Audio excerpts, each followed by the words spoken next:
want to dig deeper on the collaboration, how it started between you two. We've all seen the billboards. You've pumped them up on Instagram. Yeah. I've seen them driving 95. But people don't know the backstory about how you two grew this relationship. So who wants to go? Like, how do we trace the history for me there? Yeah.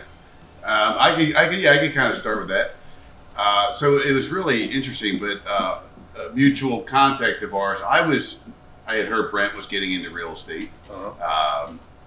I was already reaching out to Brent through another contact that communication never got to Brent, never really materialized. At the same time, Brent and I share a mutual banker together. So Brent had mentioned to that banker, hey, who are some of your better clients? He goes, I'd like to also make some. So that same contact, Joe Rago from First Trust, good guy, he kind of approached me for Brent. And I'm like, Brent, I've been trying to get hold of you for 3 months. So that's a side story we won't get into, and there's a reason why that meeting didn't happen. Okay. But it was kind of what I thought was really fascinating was that we were both had the same idea. We were both approaching each other through different vehicles. Okay. So we met, and one of the funniest things is, so Brent, me and I got my guy Bill, huge, big guy. Yeah. And I'm in this. We're both in the smart car. Brent leads our lunch. Oh, meeting. he does drive that little smart car. All right, he does. Yeah. The only guy that looks good in that smart car is Harold. Harold's about this tall. Yeah, it works well for Harold. It fits well. I'm sorry, Harold. I love you. So we're leaving. Bill and I are leaving our little smart car, clown car. Yeah. And then I have this little Super Bowl sticker on my thing, and so Brent Celek goes, "Hey man, I like that sticker on there." So the whole car's wrapped with V2 product. Yeah. And he gives his keen eye, and I start laughing. Man, you don't miss a trick. Talk about detail. Yeah. He's like, I like that. He noticed the logo for the little Super Bowl logo, so it was pretty cool. That's funny. So we, and that's how it starts. But where does it go next? You want to take that? Yeah, I think that, like I said before, I want to work with people that are like-minded. Yeah. I've been approached by other developers to work with them, and in some cases, I just decided it's just not the right fit. And what I just love about Vince is I pick up the phone, call him, Vince answers. We got a problem. I tell him exactly what the problem is, and we get it fixed right then and there. Mm-hmm. It's not that easy with a lot of other people. And so, I think the relationship will continue to grow, and you get stronger as time goes on. But I think we got a good relationship right now, and I think it'll only get better as time goes on. Well, that's how you have to live, right? That's your DNA. That's your, clear-cut expectations, follow up, deliver, right? If you don't live that life. Yeah, we kid around like, if Brent sees a bad product, and we're not perfect, if he sees something he doesn't like, I want him to say something to me. And I busted his chops last week. I said, Brent, what's with these signs on your houses, man?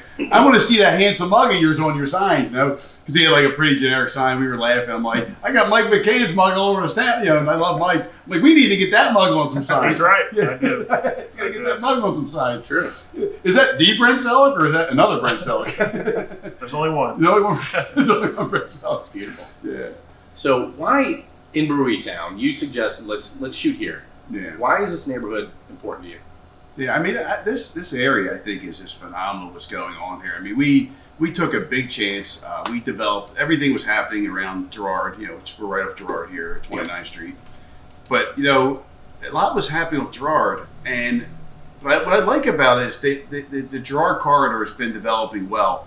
We took a real big chance and went upstream, so to speak, about 2 or 3 blocks on the 1400 block of Myrtlewood. Okay. And what I'm really big on is trying to give people an affordable product. Like, if everyone's selling at $450, $500, let's give them something for the low to mid. Let's even say if I could be high 2s, low 3s, mid 3s.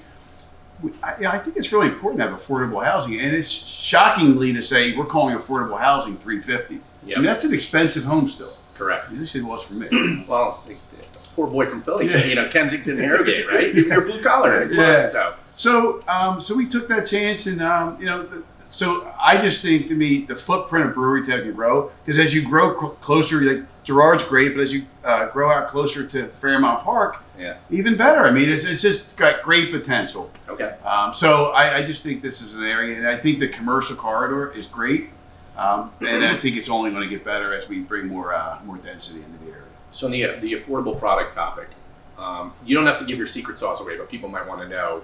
You talk a lot about getting razor thin margins or margins in your favor due to the strategic partnerships and relationships you have with subs and others. Like, can you talk a little bit about that? Like how you deliver that product with amenities for a lower price point than the others? Sure. I mean, I guess an area sometimes where we can be criticized on is that, I've seen a V2 Properties home. I understand that. So part of me kind of cringes when I hear that because what does that mean? To me, it just means that everything looks the same, and I understand that. And there's, to an extent, that's true. We have 15 different tile packages, but stylistically, they're very similar. Right. But we aren't able to deliver the product we deliver and try to be a custom builder. I can't go into homes and custom tailor trim packages and finish packages and hardware packages and tile packages.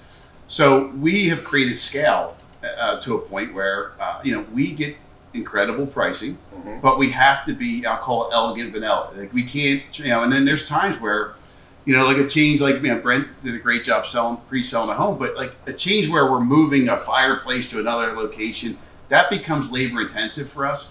We'll work hard to get it right, but I don't want to be built for that. Yeah. It's just not in our, you talk about what's in your DNA, that's not in our DNA.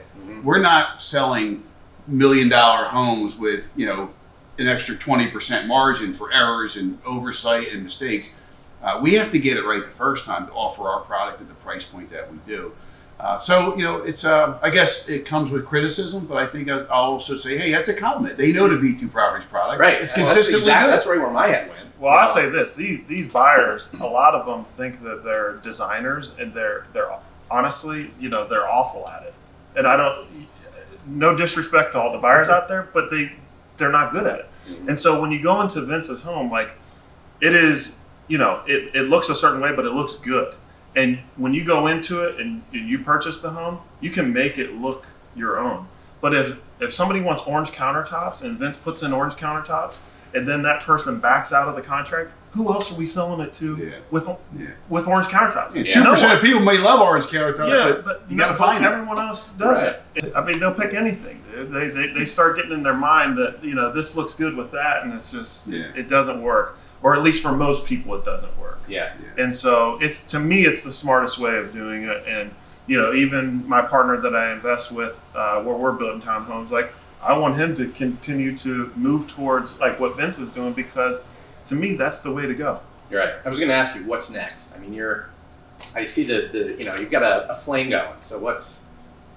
Just continuing to grow, and as opportunities present themselves, I'll evaluate them and decide if they're right for me or not. But no more kids though. That's not next.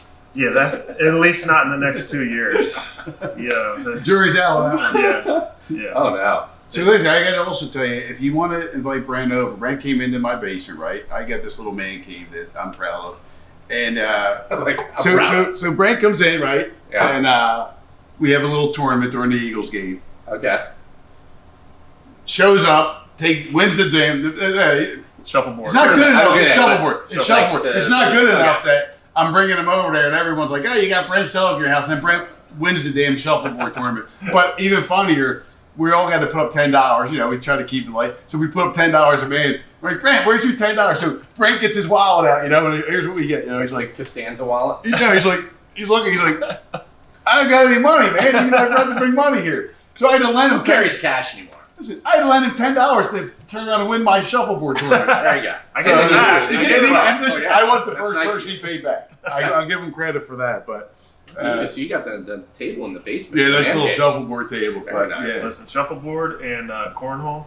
He's on it. I can attest to it. He's my on man it. at Meridian Bank, Jason Sheehan. I went to one of their events this last week, and the girl that was playing against him was like, "Hey, do you think you could throw for me real quick?" Yeah.